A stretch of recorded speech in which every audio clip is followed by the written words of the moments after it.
ไปเกี่ยวหัวเนาะไปเลยกินได้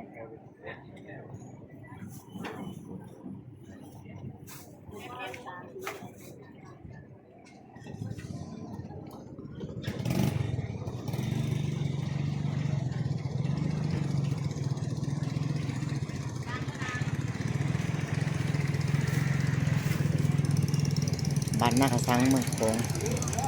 แพงจะประสักพี่น้อง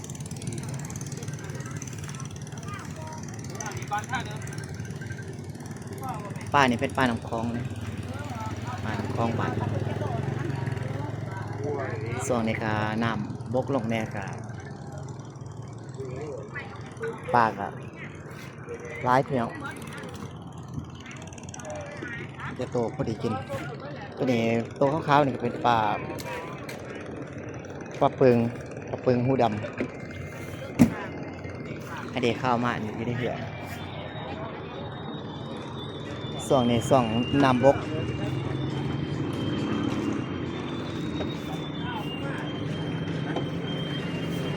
ขันน้ำขึ้นมาแต่ก็ปลานี่ก็บ่จะมีเลยพี่น้อง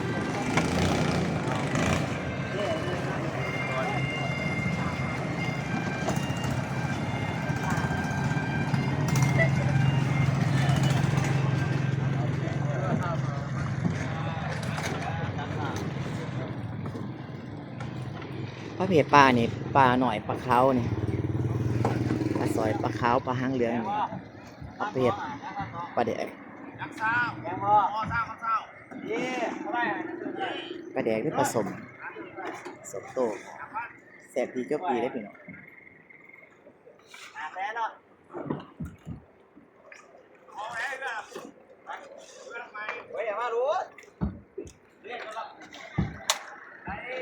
ส่วนนี้ก็ส่วนน้ำ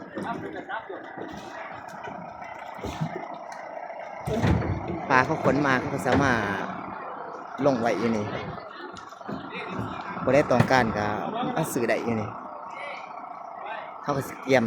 ติดเศษพวกแล้วก็เอาขึ้นไปขายปากเซ่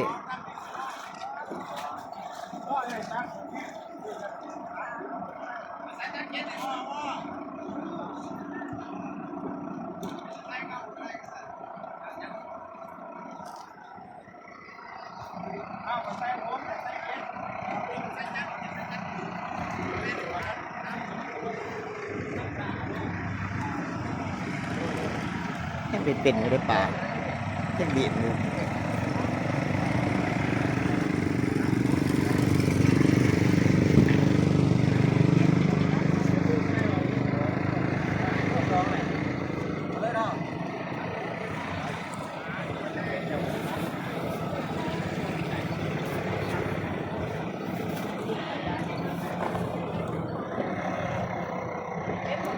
ป่านี่เฮ็ดผสมโตแสบมาก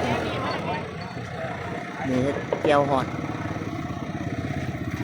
ปลาประเภทเฮ็ดเจียวหอดเฮ็ดลาบฮดกระแสบ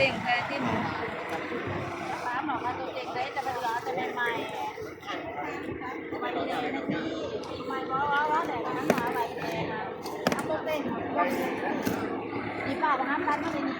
ก็มาชนะ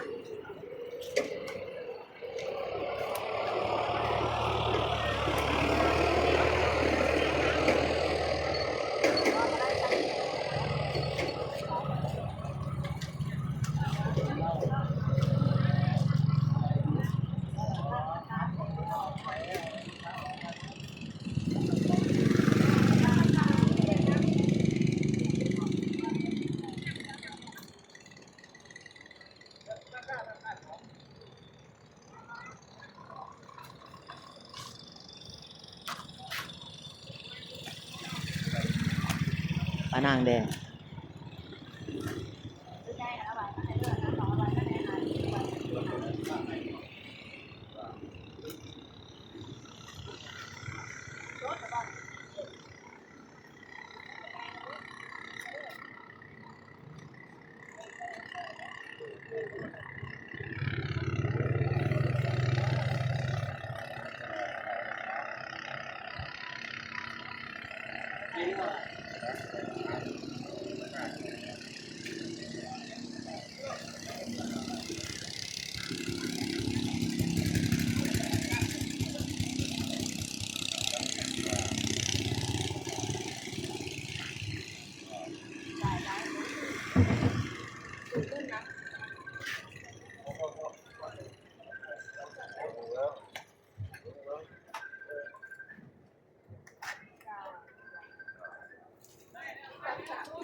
เงียบหน่อยสิ